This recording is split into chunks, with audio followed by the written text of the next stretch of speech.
읽겠습니다.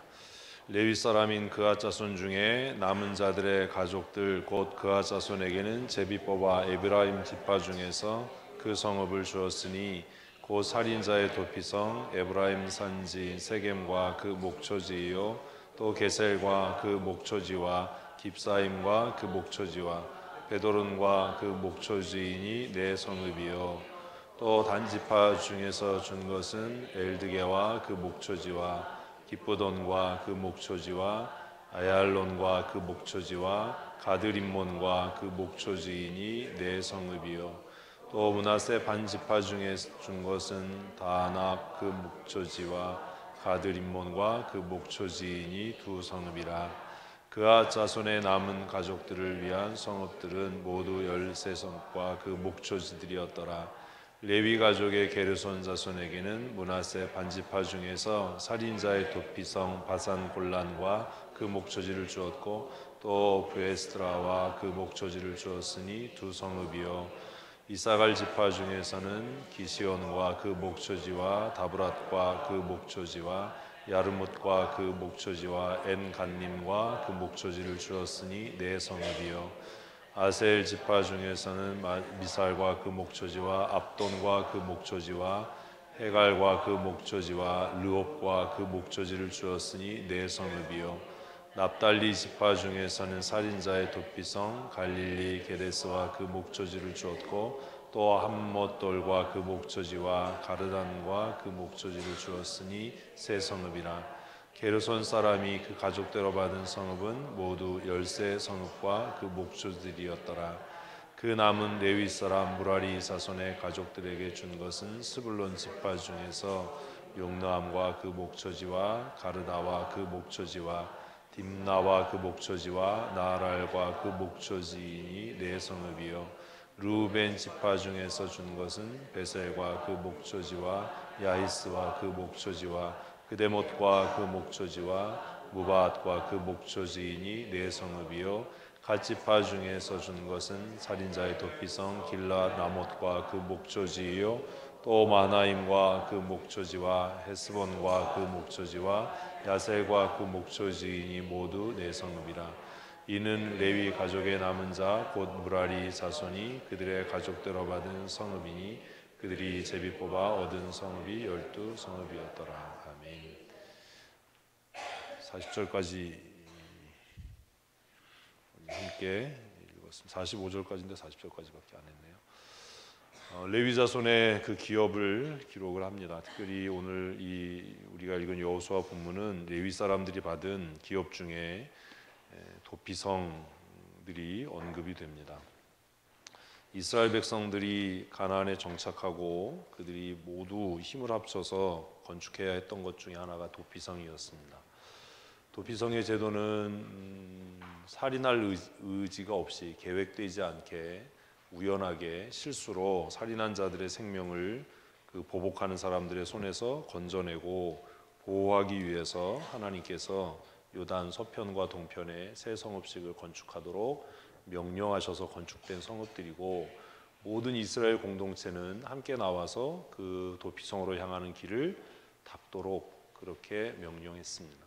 그리고 누구든지 그 도피성을 향해서 다름질할 때는 그의 진로를 방해하거나 막는 일들이 금지되어 있었고 그 도피성에 들어간 자가 정말로 살인의 의지 없이 무고하게 계획되지 않게 실수로 사람을 죽인 경우에는 그 도피성에서 그의 삶이 일정 기간 동안 보호되고 보장받을 수 있도록 그렇게 명령되어졌습니다. 그 사람은 그 도피성을 나갈 수 없었지요. 그런데 그가 도피성에서부터 자유롭게 될 수 있는 규정이 한 가지 있었습니다. 기억하십니까? 대답들을 안 하세요. 우리는 오늘 사역자만 하는데 그러지 말라고 그랬는데 자기 이름 부르지 말라고 그랬는데 자기 이름을 부르지 말라고 하신 분이 왜 성도들이 이렇게 대답을 하는데 자꾸 묻냐고 질문하지 말라고 그러더라고요. 질문하는 제가 잘못된 건가요? 대답을 안 하시는 여러분들이 훌륭하신 건가요? 그래서 질문을 하지 말아야 되겠다 그런 생각을 했어요. 자꾸 묻고 싶은데 어떡하죠? 아는지 모르는지. 그 도피성을 책임지는 제사장이 죽으면 그는 그 성읍에서 자유하게 나올 수 있었습니다. 왜 그런 규정을 만들었을까요? 또 그 규정이 의미하는 바가 뭘까요? 그것이 오늘 현대 목회에 어떤 의미를 갖고 있을까요? 성경을 읽으면 성경에서 성경적인 원칙들을 우리가 발견하고 삶에 적용하는 일들이 반드시 있어야 합니다. 그런 게 없으면 사실 아무런 삶의 변화가 있을 수 없지요. 도대체 목사의 신분, 목사의 위치는 무엇을 위해서 세움을 받고 무엇을 하는 사람인가 하는 것에 대한 고민이 이 도피성의 규정을 읽으면 다시 새로워집니다. 왜 도피성에 들어간 사람은 그 도피성에 책임을 졌던 대제사장이 죽으면 그 성읍에서 자유하게 자신의 본래 기업으로 돌아갈 수 있었을까요? 왜 그런 규정을 만들었을까요? 알고는 있는데 정리를 이렇게 해보신 적이 있으신가요? 그것을 통해서 하나님께서 상징적으로 이스라엘 백성들에게 가르치고 싶었던 게 무엇일까요? 그리고 오늘 우리는 이제 예수 그리스도의 메시아로서의 죽으심과 그리고 그 십자가의 보혈의 공로를 알고 있고 세워진 교회, 그리스도의 몸으로 세워진 교회를 통해서 신앙생활하면서 그 도피성의 규정이 우리에게 어떤 의미를 갖고 있는가 하는 것들도 고민해 봐야 할 겁니다. 교회는 어떤 부분에서 일정한 부분 도피성의 기능을 가지고 있다라고 해도 과언이 아닙니다. 왜냐하면 살인자가 도피성으로 피해서 자신의 생명을 보호하고 유지할 수 있었던 것처럼 교회는 죄와 허물로 죽어서 영원한 멸망에 떨어질 수밖에 없는 죄인들이 피난하고 도피해서 그리스도의 보혈로 죄사함을 얻고 또 다른 생명의 삶을 사는 그런 곳이기 때문입니다. 그러면 그 구약의 도피성의 대제사장이 죽으면 그 성읍으로 피했던 사람이 자신의 죄로부터 해방을 받고 자유함을 얻어서 본래 기업으로 돌아갈 수 있다라고 했던 규정을 우리는 어떻게 이해해야 할 것인가, 그리고 오늘 그것이 어떻게 현대 목회에 적용돼야 될 것인가 하는 것들을 여호수아를 읽으면서 다시 한번 생각해 보아야 할 겁니다.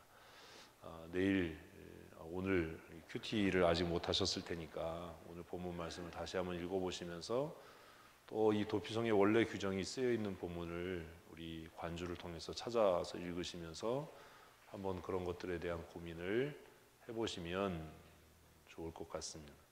그리고 우리가 교회에 대해서 또 우리의 신앙에 대해서 또 교회 공동체에 대해서도 다시 한번 우리의 마음과 생각의 태도들을 정하는 그런 시간이 됐으면 좋겠습니다. 예레미야 35장입니다.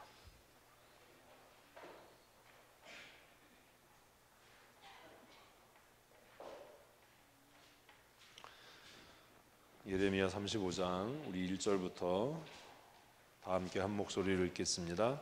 유다의 요시야 왕의 아들 여호야김 때에 여호와께로부터 말씀이 예레미야에게 임하여 이르시되 너는 레갑 사람들의 집에 가서 그들에게 말하고 그들을 여호와의 집 한 방으로 데려다가 포도주를 마시게 하라 하시니라. 이에 내가 하바시냐의 손자여 예레미야의 아들인 아야사니와 그의 형제와 그의 모든 아들과 모든 레갑 사람들을 데리고 여호와의 집에 이르러 익다랴의 아들 하나님의 사람 하나님의 아들들의 방에 들였는데 그 방은 고관들의 방 곁이요 문을 지키는 살룸의 아들 마아세야의 방이더라. 내가 레갑 사람들의 후손들 앞에 포도주가 가득한 종지와 술잔을 놓고 마시라고 하매 그들이 이르되 우리는 포도주를 마시지 아니하겠. 레갑의 아들 우리 선조 요나답이 우리에게 명령하여 이르기를 너희와 너희 자손은 영원히 포도주를 마시지 말며 너희가 집도 짓지 말며 파종도 하지 말며 포도원을 소유하지도 말고 너희는 평생 동안 장막에 살라. 그리하면 너희가 머물러 사는 땅에서 너희의 생명이 길라 했으므로 우리가 레갑의 아들 우리 선조 요나답이 우리에게 명령한 모든 말을 순종하여 우리가 자녀가 평생 동안 포도주를 마시지 아니하며 살 집도 짓지 아니하며 포도원이나 밭이나 종자도 가지지 아니하고 장막에 살면서 우리 선조 요나답이 우리에게 명령한 대로 다 지켜 행하였노라. 그러나 바벨론의 느부갓네살 왕이 이 땅에 올라왔을 때에 우리가 말하기를 갈대아인의 군대와 수리아인의 군대를 피하여 예루살렘으로 가자 하고 우리가 예루살렘에 살아노라. 그때 여호와의 말씀이 예레미야에게 임하여 이르시되 만군의 여호와 이스라엘의 하나님 여호와 이같이 말씀하시니 너는 가서 유다 사람들과 예루살렘 주민들에게 이르기를 너희가 내 말을 들으며 내 교훈을 받지 아니하겠느냐. 여호와의 말씀이니라. 레갑의 아들 요나답이 그의 자손에게 포도주를 마시지 말라 한 그 명령을 시행하였다. 그들은 그 선조의 명령을 순종하여 오늘까지도 마시지 아니하거늘 내가 너희에게 말하고 끊임없이 말하여도 너희는 내게 순종하지 않으다. 내가 내 종 모든 선지자를 너희에게 보내고 끊임없이 보내며 이르기를 너희는 이제 각기 악한 길에서 돌이켜 행위를 고치고 다른 신들을 따라 그들을 섬기지 말라. 그리하면 너희는 내 땅에서 살리라 하여도 너희가 귀를 기울이지 아니하며 내게 순종하지 아니하였느니라. 레갑의 아들 요나답의 자손들은 그의 선조들이 그에게 명령한 그 명을 지켜 행하나 이 백성은 내게 순종하지 아니하도다. 그러므로 만군의 여호와 이스라엘 하나님께서 이와 같이 말씀하시리라.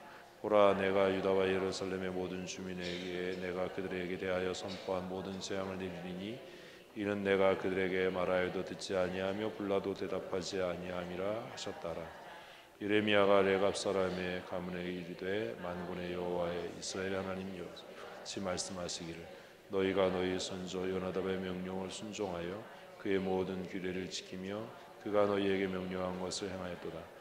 그러므로 만군의 여호와 이스라엘의 하나님께서 이와 같이 말씀하시리라.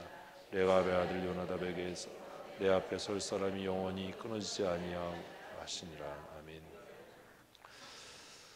35장을 읽었습니다. 하나님께서 고의적으로 이스라엘 백성들을 책망하시고 부끄럽게 하시기 위해서 레갑 사람들을 시험합니다.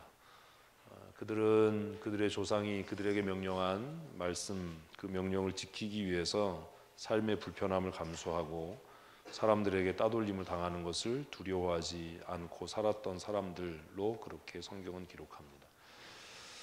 은밀하게 방에 그 사람들을 모으고 아무도 보지 않는 곳에서 너희끼리 있으니까, 우리끼리 있으니까 포도주를 마신다고 해서 이게 무슨 허물이 되겠느냐라고 그들을 권합니다. 근데 그들은 뭐라고 이야기하죠? 우리가 포도주를 마시지 아니하겠노라. 왜냐하면 우리의 선조 요나답이 우리에게 그렇게 명령했기 때문이다. 그리고 그들은 그 명령을 끝까지 잘 지켜 행합니다. 이렇게 시험한 것은 레갑을 시험하고 그들을 욕보이기 위한 것이 아니라 이스라엘 백성들의 교만과 완악함과 불순종을 책망하기 위함입니다.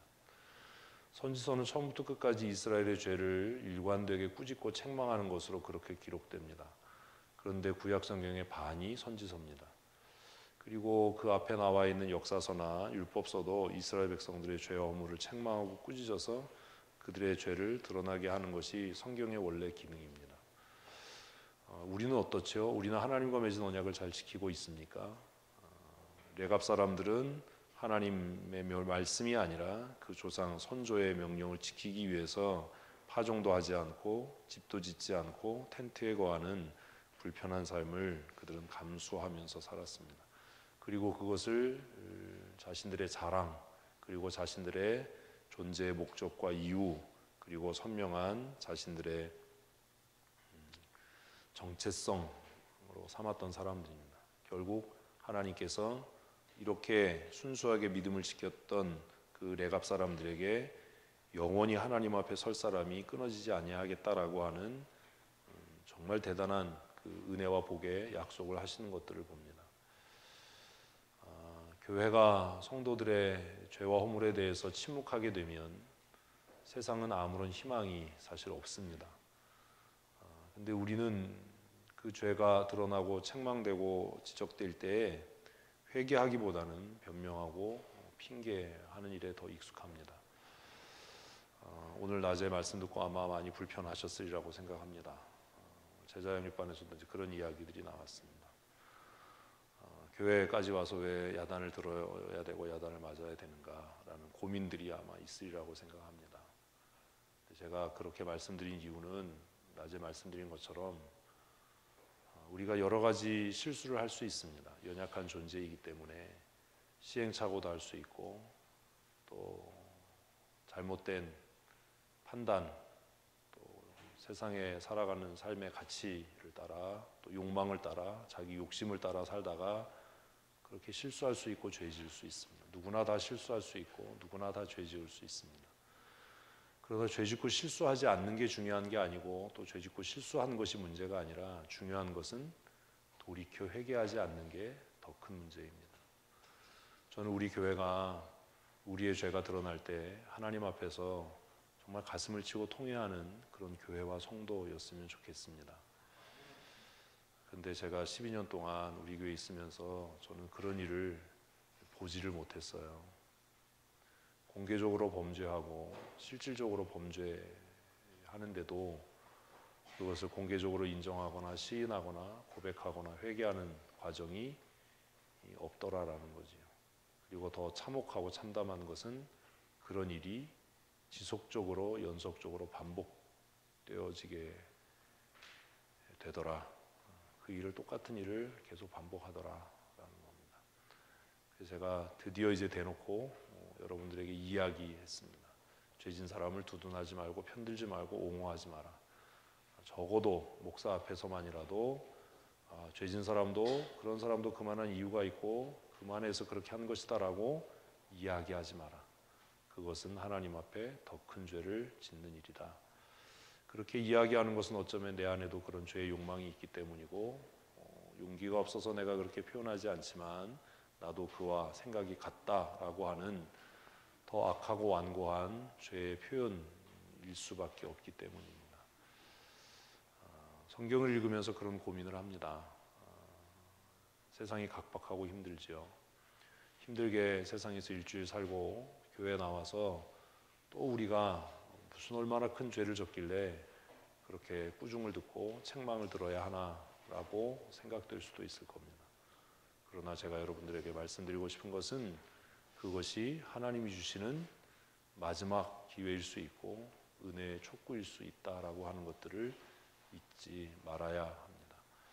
그리고 불편한 마음과 또 속상한 마음이 든다면 돌이켜서 내 죄와 허물이 무엇인지를 돌아보고 그것들을 하나님 앞에 정직하게 하려고 회개할 수 있는 그런 은혜가 있었으면 좋겠습니다. 불행하게도 이스라엘 백성들은 그리하지 않았습니다.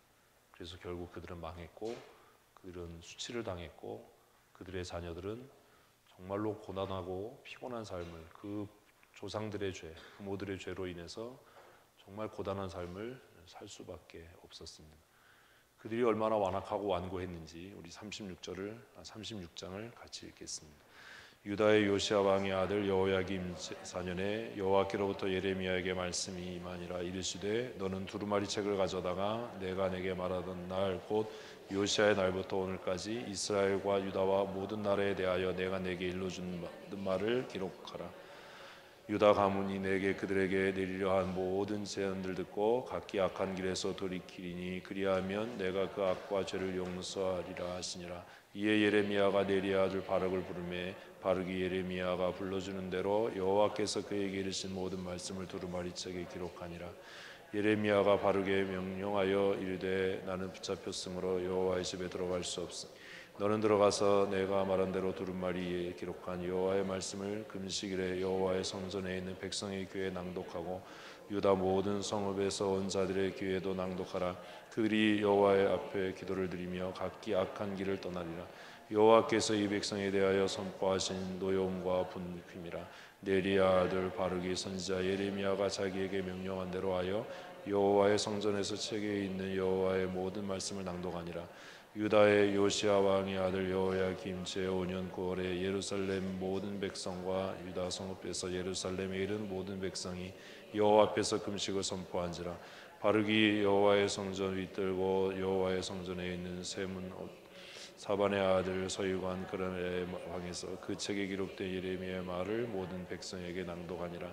사반의 손자여 그마리아의 아들이 미가야가 그 책에 기록된 여호와의 말씀을 다 듣고 왕궁에 내려가서 서기관의 방에 들어가니 모든 고관 곧 서기관 엘리사마와 스마야의 아들 들라야와 악보레의 아들 엘라단과 사반의 아들 그마리아와 하나냐의 아들 시드기야와 모든 고관이 거기에 앉아 있는지라. 미가야가 바룩의 백성의 귀에 책을 낭독할 때 들은 모든 말을 그들에게 전하며 이에 모든 고관과 구시의 증손 셀레마의 손자 느다냐의 아들 여우디를 바룩에게 보내며 이르되 너는 백성의 귀에 낭독한 두루마리를 손에 가지고 오라. 네리의 아들 바르기 두루마리를 손에 가지고 그들에게로 오니 그들이 바르게에게 이르되 앉아서 우리 낭독하라. 바르기 그들의 귀에 낭독하며 그들이 그 모든 말씀을 듣고 놀라 서로 보며 바르게에게 이르되 우리가 이 모든 말을 왕에게 아뢰리라. 그들이 바르게에게 물어 이르되 너는 그가 불러주는 이 모든 말을 어떻게 기록하였느냐 청하노니 우리에게 알리라. 바르기 대답하되 그가 그의 입으로 이 모든 말을 내게 불러주기로 내가 목으로 책에 기록하였노라. 이에 고관들이 바르게에게 이르되 너는 가서 예레미야와 함께 숨고 너희가 있는 곳을 사람에게 알리지 말라 하니라. 그들이 두루마리를 서기관 엘리사마의 방에 두고 뜰에 가서 왕께 나아가 이 모든 말을 왕의 귀에 아뢰니 왕이 여우디를 보내어 두루마리를 가져오게 하며 여우디가 서기관 엘리사마의 방에서 가져다가 왕과 왕의 곁에 선 모든 고관들의 귀에 낭독하니 그때 아홉째 달이라. 왕이 결궁에 앉았고 그 앞에는 불이 피운 화로가 있더라. 여우디가 서너 쪽을 낭독하면 왕이 칼로 그것을 인하여 화로에 던져 두루마리를 모두 태웠더라.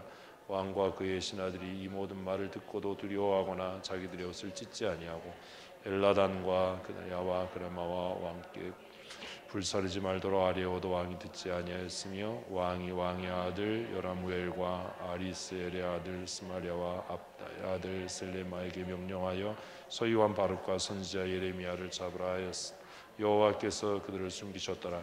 왕이 두루마리를 바룩이 예레미야의 입을 통해 기록한 말씀을 불사른 후에 여호와의 말씀이 예레미야에게 임하니라. 이르시되 너는 다시 다른 두루마리를 가지고 그 불사른 첫 두루마리의 모든 말을 기록하고 또 유다와 여호야김 왕에 대하여 이와 같이 말하기를 여호와의 말씀에 내가 이 두루마리를 불사르며 말하기를 내가 어찌하여 바벨론의 왕 반드시 와서 이 땅을 멸하고 사람과 짐승을 이 땅에서 없어지게 하리라 하는 말을 책에 기록하였느냐 하도다. 그러므로 여호와께서 유다의 왕 여호야김에 대하여 이와 같이 말씀하시니라.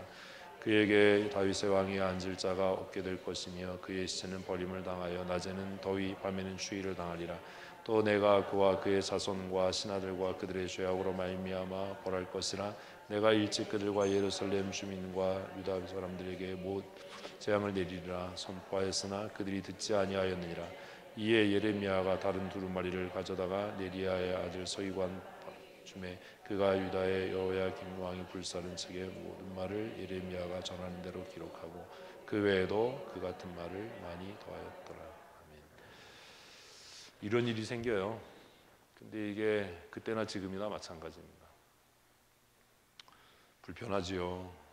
우리의 죄, 또 우리의 교만함, 우리의 불순종함이 드러나면 불편합니다. 그런데 생각하셔야 됩니다. 그 말씀을 듣고 불편해지고 마음이 상하면 하나님께서 회개하라는 사인을 우리에게 보내시는 겁니다. 근데 더 놀라운 게 뭔지 아세요? 그 불편한 말을 듣고도 회개하는 사람도 있는가 하면 그 완악한 일을 계속하는 사람도 있더라는 거예요. 중요한 건 뭐냐 하면 누가 어떠냐가 아니라 그럼 나는 어떤 사람이냐예요. 다른 사람이 어떤 게 무슨 의미가 있습니까? 나는 그 불편한 말씀을 듣고 마음 상하는 말씀을 듣고 회개하고 돌이키는가? 아니면 그 말씀을 싹둑싹둑 잘라서 불태워버린 이 어처구니 없는 짓을 하고 있는 왕과 그의 신하들처럼 그런 악한 태도를 일관하고 있지는 않는가 우리 자신을 돌아보아야 합니다. 그런데 그렇게 불태워버린 말씀이 사라지고 소멸된 건 아닙니다. 하나님께서 다시 예레미야에게 말씀하셔서 그 선포된 말씀을 다시 기록하도록 하셨고 그 두 번째 기록된 말씀이 오늘 성경으로 우리에게까지 전달돼서 우리가 읽게 되는 겁니다. 여러분들의 선택입니다. 말씀에 대한 내 태도가 나의 신앙과 믿음의 전부이고 그리고 그것이 진실입니다. 표면적으로 말씀을 듣고 아멘 하는 것도 중요한 일이지만 그 말씀이 나를 상하게 하고 두렵게 하고 아프게 할 때 그 말씀으로 인한 고민과 두려움과 떨림이 나를 회개하게 해서 생명에 이르게 하는가, 그 분노와 슬픔이, 그 노여움이 나라와 하여금 교회와 말씀으로부터 멀어지게 하는가 하는 것들이 결국 내 믿음과 내 삶, 내 신앙의 전부일 겁니다. 참 안타까운 건 많은 사람들이 점점 하나님의 말씀에 무뎌지고 무감각해져 간다라는 거지요. 그래서 하나님의 말씀은 더 독하고 더 쓰고 더 아프게 선포되고 전달되는 겁니다. 말씀이라고 하는 것은 상대적입니다. 우리는 위로되고 칭찬되는 말씀을 듣기를 원하는데 하나님의 말씀이 나에게 위로와 칭찬의 말씀으로 들려지기 원하면 내가 먼저 하나님의 말씀에 순종하는 삶을 실천하면 됩니다. 잘 순종하고 있고 잘 따르고 있는 사람에게 심판과 책망과 경고의 말씀은 선포되지 않을 겁니다.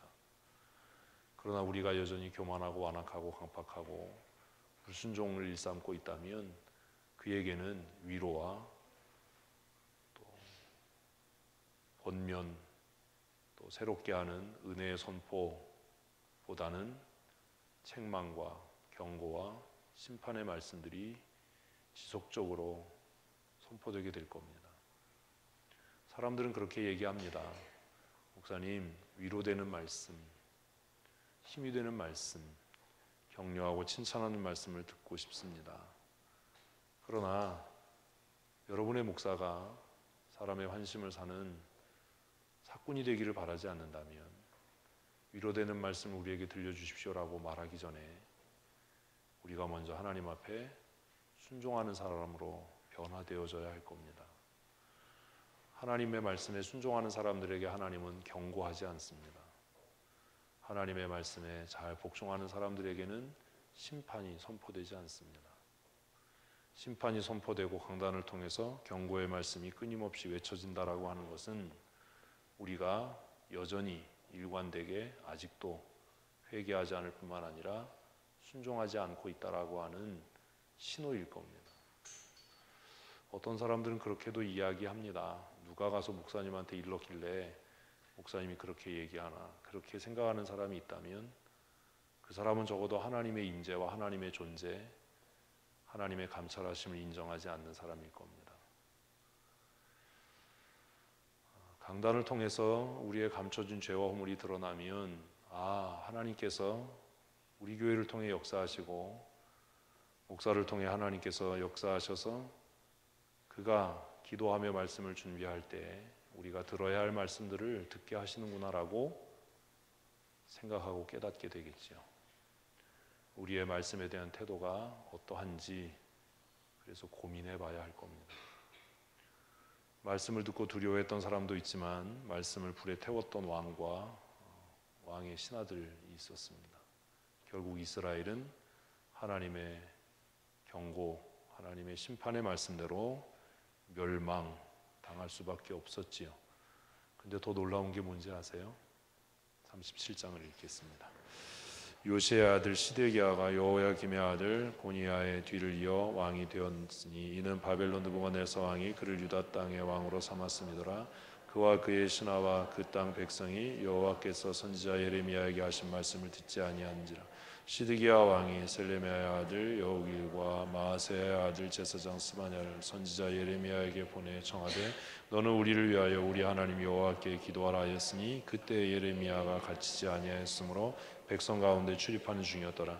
바로의 군대가 애굽에서 나오매 예루살렘을 에워쌌던 갈대아인의 소문이 듣고 예루살렘을 떠나니라. 여호와의 말씀이 선지자 예레미야에게 임하여 이르시되 이스라엘의 하나님 여호와께서 이와 같이 말씀하시니라.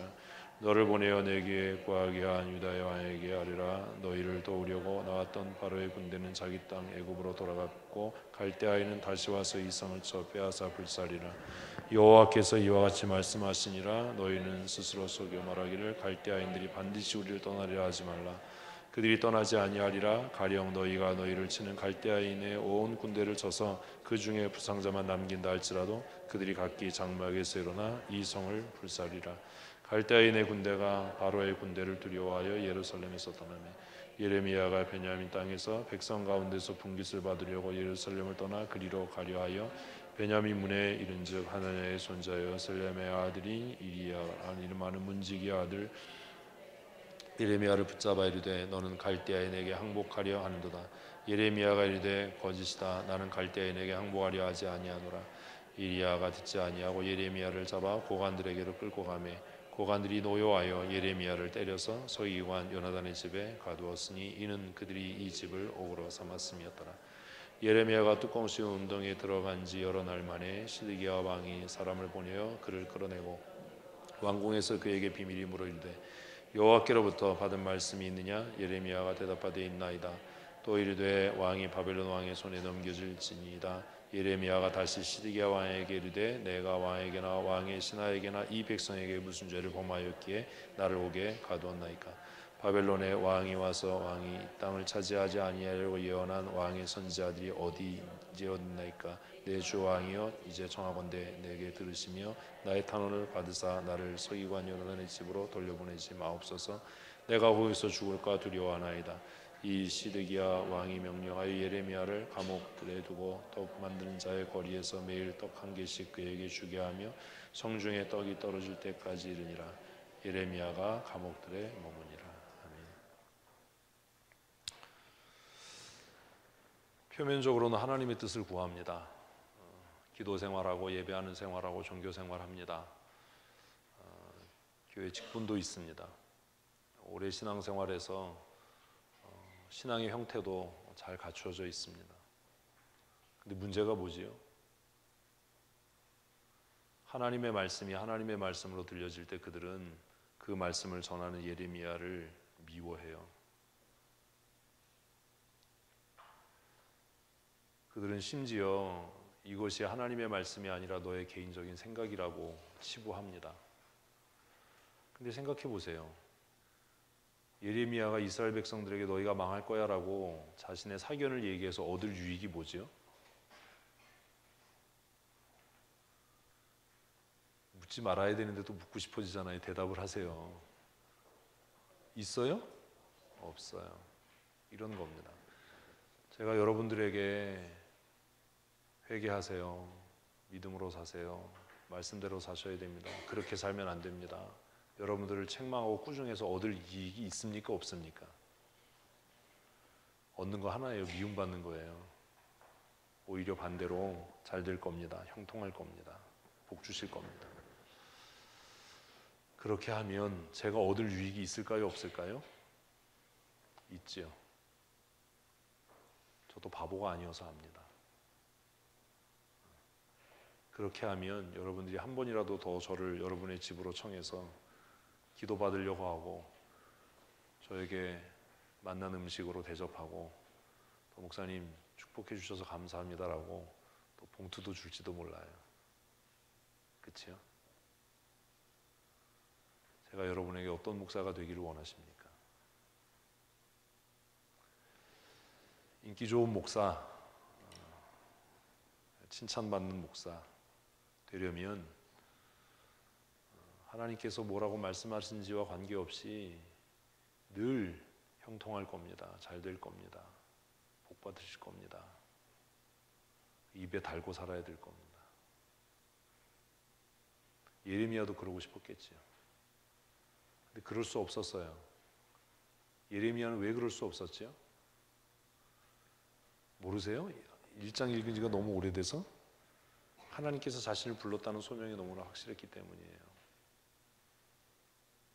제사장 가문의 후손으로 제사장으로 태어난 나를 하나님이 이 이스라엘의 마지막 역사의 끝자락에 선지자로 부르셨다라는 소명이 너무나 확실해서 예레미야는 그 일을 감당하는 게 너무 힘들고 스트레스고 두려웠는데도 그 일을 포기할 수 없었어요. 근데 보십시오. 이 당시에 많은 거짓 선지자들은 뭐가 없었기 때문에 선명하고 분명한 소명이 없었기 때문에 망해가는 이스라엘을 보면서도 뭐라고 예언했다고요? 잘 될 겁니다. 형통할 겁니다. 그래서 그들은 고위 관직을 얻었고 부유하고 형통한 삶을 보장받았습니다. 그래서 예레미야가 그 얘기하는 겁니다. 그렇게 얘기했던 사람들이 지금 어디에 있습니까? 성경 읽으면서 마음이 아파지는 게 그런 거예요. 그러면 이렇게 예레미야가 선명하게 소명감을 가지고 그 일을 감당할 때 정말 능력 있고 힘 있고 두렵지 않고 떨리지 않고 외롭지 않고 힘들지 않았을까요? 읽었잖아요. 그도 두려웠어요. 죽는 게 두려웠고요. 매 맞는 게 두려웠고요. 수치와 멸시당하는 게 두려웠어요. 그래서 하나님의 말씀에 순종하지 않고 거짓을 일삼는 왕에게 개인적으로 제 생각으로는 정말 비참하고 비굴하게 생명을 구걸해요. 이 37장 읽으면 저는 그게 못마땅해요. 아씨, 죽더라도 폼 있게 죽지. 뭘 하나님의 말씀에 순종도 안 하고 하나님의 뜻대로 살지도 않겠다라고 하는 왕에게 내가 거기 가서 죽을까 두려워하나이다라고 예레미야는 생명을 구걸했을까? 20절입니다. 그 마음이 어땠을까? 그 별것도 아닌 문지기한테 붙잡혀서 말라버린 웅덩이에 던져졌을 때 얼마나 참담했을까? 야, 차라리 거짓을 예언하는 게 낫겠다. 하나님의 사람으로 살아가는 게 너무 힘들고 고단하다. 그런 고민을 예레미야도 했겠지요. 그렇죠? 그러함에도 그가 그 사역을 포기할 수 없었던 것은 자신의 부르심과 사명이 하나님께로부터 온 것이라고 하는 확신 때문이었을 겁니다. 저는 여러분들에게 그런 소명 의식이 있었으면 좋겠습니다. 특별히 우리가 하나님의 교회에 집사요, 권사요, 장로라면 마땅히 그러해야 하지 않겠나. 하나님 편에 서기 위해서, 진리 편에 서기 위해서 힘들어지고 외로워지고 고단하고 피곤한 삶을 갈등하고 자신과 투쟁하는 삶을 사는 것을 두려워하지 말아야 되지 않겠나. 그런 고민하는 성도들이 다 되셨습니다.